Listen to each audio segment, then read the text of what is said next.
Hello there, I'm Callum Johns and welcome to the EU in Review, where I review the Star Wars Expanded Universe as I experience it. This time I'm going to be talking about Prophets of the Dark Side. It's written by Paul and Hollace Davids, and I didn't say it in my previous Jedi Prince reviews, they are a married couple. I had a look. And this is also published in 1993. So, I'll begin with the blurb. A Jedi Prince, a devastating betrayal, and the destruction of the Lost City? The battle against the evil Empire rages on as heroic men, women, and aliens of the Rebel Alliance continue their struggle to end the era of darkness. But by rescuing an Imperial prisoner, have the rebels brought disaster upon themselves. While on a perilous quest in the mushroom forests of Arzad, Luke and Ken are captured by Kadan, Supreme Imperial Prophet. Having tempted the young Jedi Prince into revealing the location of the lost city of the Jedi, the Supreme Prophet plans to steal the ancient knowledge of the Jedi Knights. Now Kadan will rule over a new tyrannical empire, as foretold by the prophets of the dark side. So this is the 6th book in the Jedi Prince series, and the last one. So I get to my notes I took down as I read it. I was wondering which ways north, south, east and west are in space, because there's no magnetic north. So it mentions that there's one of those, I forget exactly which one now, but it's got one of those compass points that it references. But there's no magnetic north in space, so which ways are they? They have a Senate on Yavin 4, which I thought the Senate was somewhere else and not back on Yavin 4, but this goes back to the series reusing a lot of the same planets as the rest of... Yeah, rather than introducing new ones or having ones that made a bit more sense. It mentions that the fire trioculus started on Yavin 4 in the previous book actually didn't affect the forest much. So I thought that was an interesting thing, because surely it should have some longer term impact, but it mustn't have been bad enough to, and that helps it keep continuity with other material that has the forest intact. On page 15, it actually has Luke is in his Bespin Cloud City outfit from Empire Strikes Back. And the prophets have black plates and linen. It's a bit on the nose as far as imagery goes, I think, to have all black stuff. This is the picture of them having all black stuff, which I guess is broken up a bit with the different coloured filigree and the meat and everything there. It's interesting, because they can only really do black and white with these pictures. It's nice how it explains how Zorba got where he was via the dialogue rather than just skipping that part. So it's good that it actually explains what happened in the middle to the character, unlike something else. And it's interesting to see the contrast here between Zorba's eating and the Prophets of the Dark Side being all high and mighty upper class types. On page 30, it has the picture of a land airspeeder that's very similar to Luke's land speeder in A New Hope, this one here. And on page 32, it actually has a quote from Luke. This is about Chewie, saying, "From what I can tell, he's not too fond of some of his Wookiee relatives," which I thought was interesting, how he wouldn't be as keen on some of his relatives. A little tidbit of information there. The way they find the way they spread this information to the information is a neat idea. I think it's cool, and you can read it to find out. I find the way, Chewie is separated to Han again for some reason, And this time, Chewie goes on the mission rather than staying behind like Han went on the mission in one of the previous books. And page 39 has a reference to the Super Sound System. References THX 1138, and though it doesn't mention the 1138 in this one, it's the THX one. It's the first mention of the planet Bnach. Now that's B-N-A-C-H. I guess I'd pronounce it Bnach, something like that. The only other places mentioned is actually in A Bitter Winter, which is a story from Adventure Journal number 5, which I thought was interesting. Page 43. Oh, this is a cool part.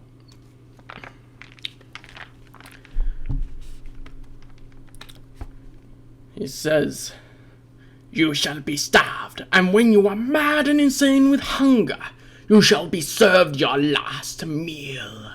It shall be a meal of biscuits that have live parasites baked into them.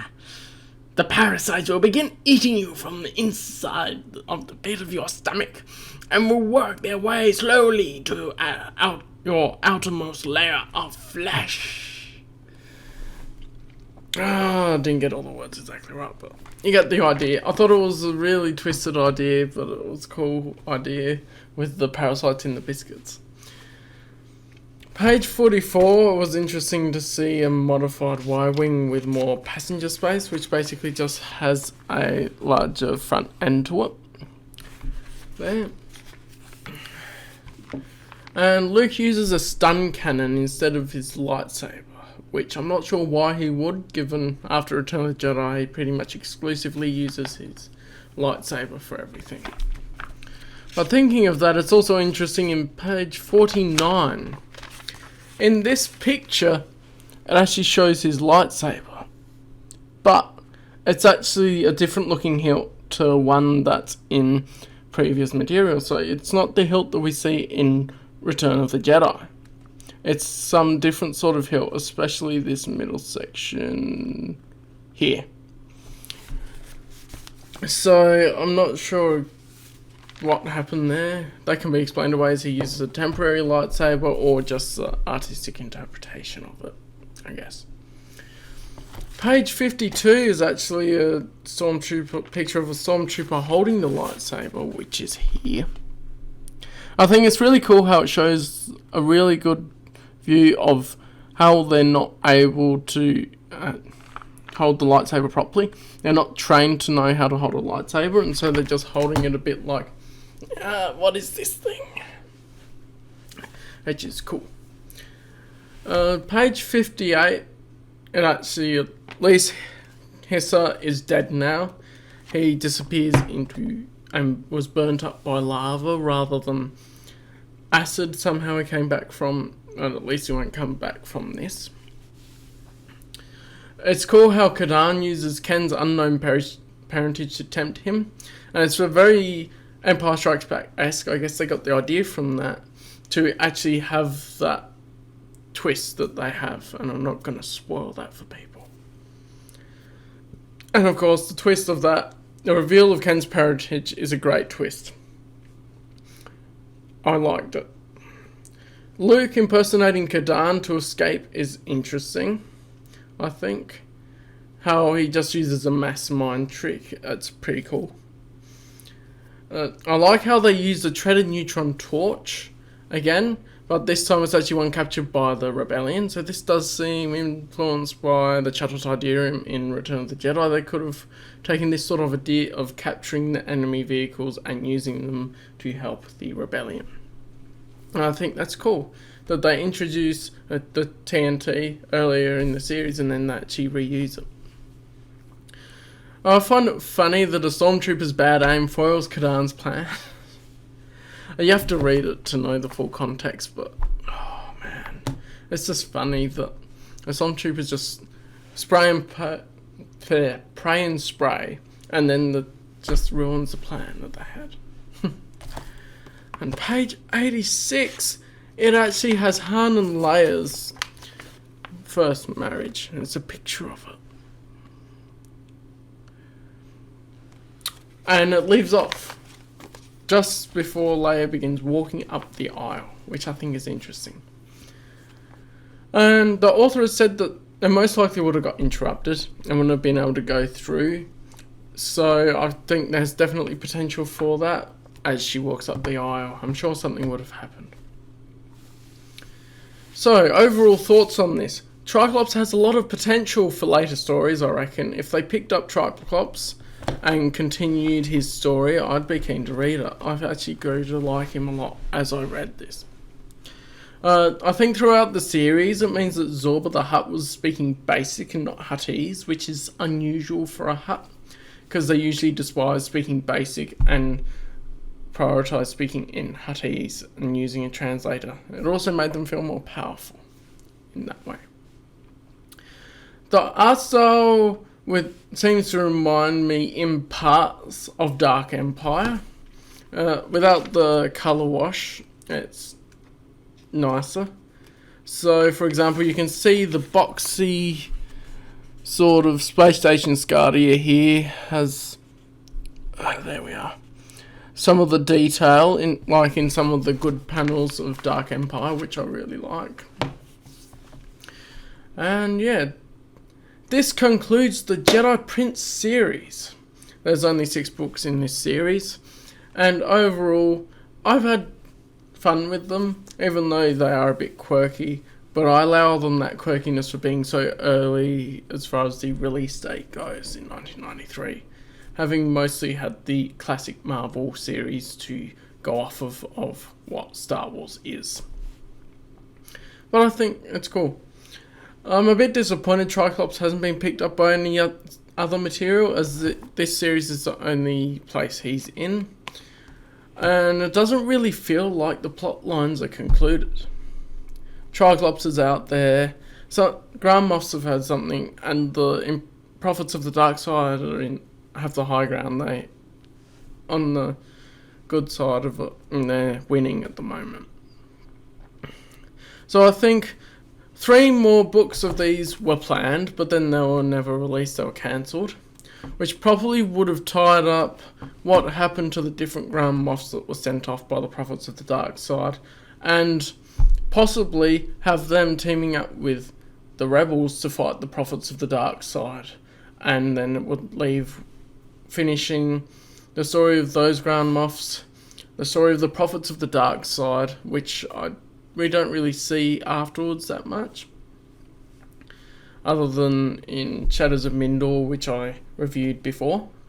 And yeah, it would have tied off Triclops' story as well, which it would have been nice to have the 3 planned ones here.